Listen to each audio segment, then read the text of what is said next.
శ్రీ గణేశాయ నమః, శ్రీ సరస్వత్యై నమః, శ్రీ గురుభ్యో నమః. మిత్రులారా,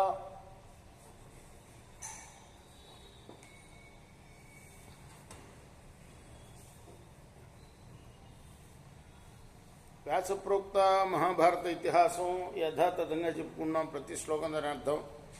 ఇందులో భాగంగా నేటి వరకు మనం ఆది సభ, అరణ్య, విరాట, ఉద్యోగ, భీష్మ, ద్రోణ, కర్ణ, శల్య, సౌప్తిక, స్త్రీ పర్వాలనే 11 పర్వాలు పూర్తి చేసాం. 18 పర్వాల్లో 12వదైన శాంతి పర్వంలో కూడా మనం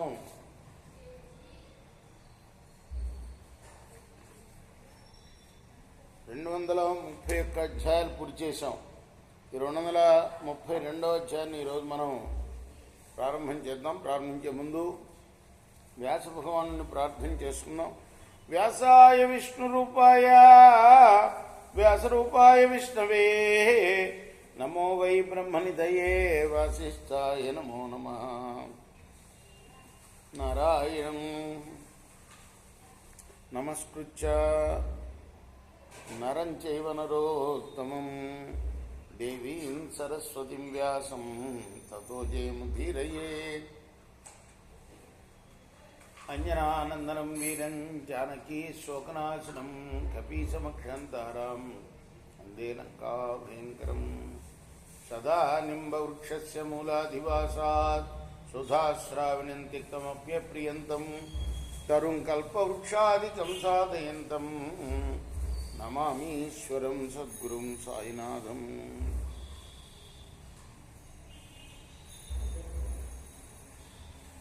समर्थ गुरु साईनाथ महाराज की जय.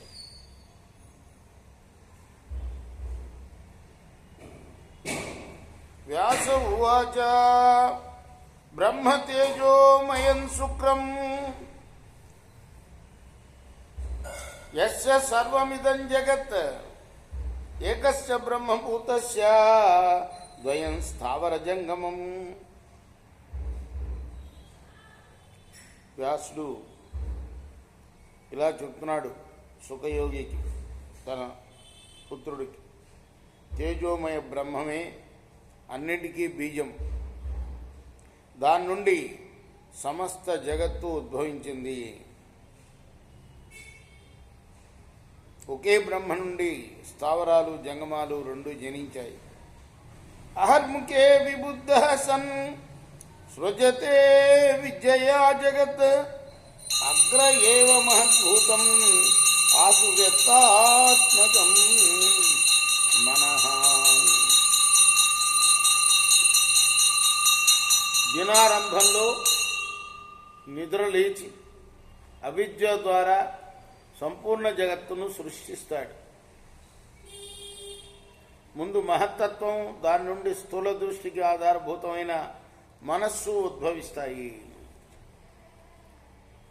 అభిభూయే కచార్చిష్మత్ వ్యసృజత్ సప్తమానసాన్ దూరగం బహుతాగామి ప్రార్థనా సంశయాత్మకం. మనస్సు ఎంత దూరమైనా, ఎన్ని రకాలుగా అయినా కూడా ప్రయాణం చేస్తుంది. అభ్యర్థనలకి, అనుమానాలకు అది నిలయం. అది చైతన్యంతో కూడి పదార్థాలన్నింటినీ తిరస్కరించి మానసికంగా 7 ఋషుల్ని సృష్టించింది. బ్రహ్మమానస సృష్టి అంటారు. మరీచి, అంగిరుడు, అత్రి, పులస్త్యుడు, పులహుడు, క్రతువు, వశిష్ఠుడు.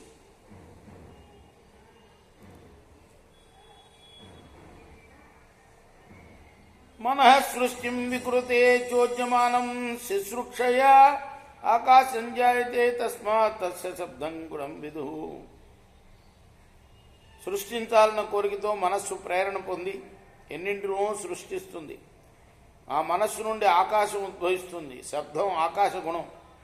ఆకాశాత్ వికుర్వాణాత్ సర్వగంధవః శుచిః బలవాన్ జాయతే వాయు తస్య స్పర్శో గుణో మతః.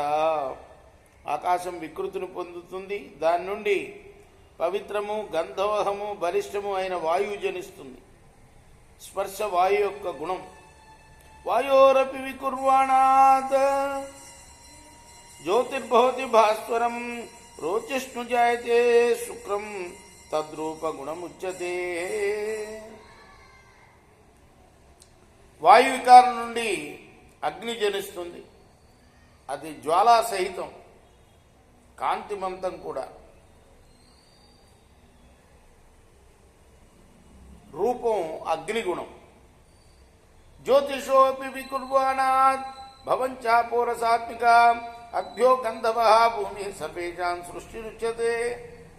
వికృతి నందిన జ్యోతి నుండి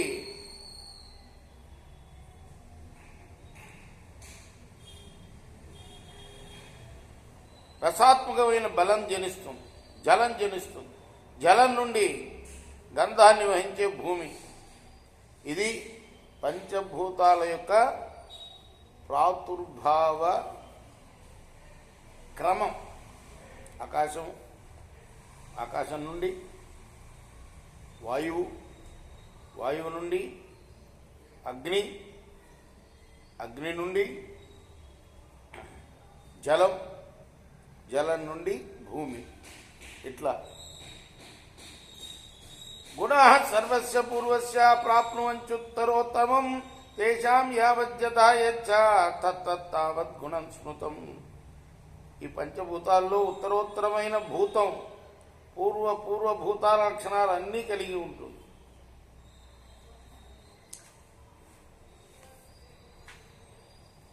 అంటే అన్నిటికన్నా ఉత్తరోత్తమైంది ఏంటి? ఆఖరిది భూమి. ఈ భూమిలో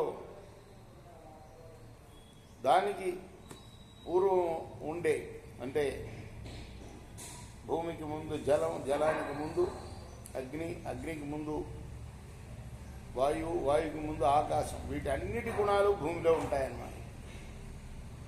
ఉపలభ్యాత్ సుచేద్గంధం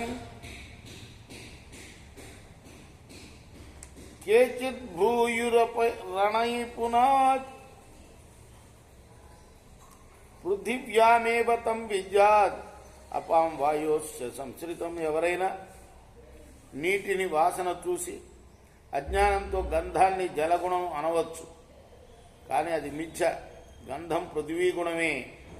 నీటిలోనూ వాయువులోనూ అది సాంక్రమికంగా కనిపించే లక్షణం మాత్రమే. ఏతే సప్త విధాత్మానః నానా వీర్య పృథక్ పృథక్ నాశక్నువ ప్రజా స్రష్టుం అసమాగమ్య కృష్ణశః. వివిధ శక్తి సంపన్నాలైన ఈ 7 పదార్థాలు, అంటే పంచభూతాలు ప్లస్ మహత్తత్వం, మనస్సు, ఒకదానితో మరొకటి కలయకుండా విడివిడిగా ఉంటే అవి ప్రజలను సృష్టించలేవు. తే సమేత్య మహాత్మానః అన్యోన్యం అభిసంశ్రిత శరీరాశ్రయణం ప్రాప్త తథా పురుష ఉచ్యతే. వ్యాపక లక్షణం గల ఈ సప్త పదార్థాలు ఒకదానితో ఒకటి కలిసి సహకరించుకున్నప్పుడు భిన్న భిన్న శరీరాలుగా పరిణమిస్తాయి.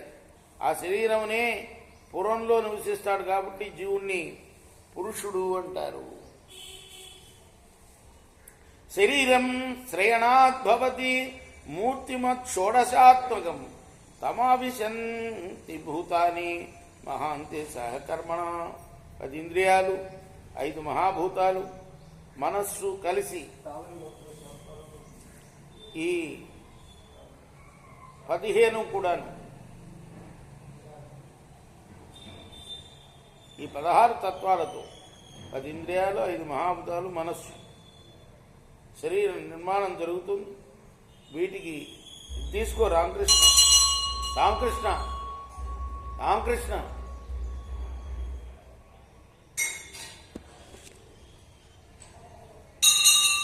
రేపు మనం 13వ శ్లోకం నుండి కొనసాగిద్దాం. కృష్ణార్పణమస్తు. సాయి కృష్ణార్పణమస్తు.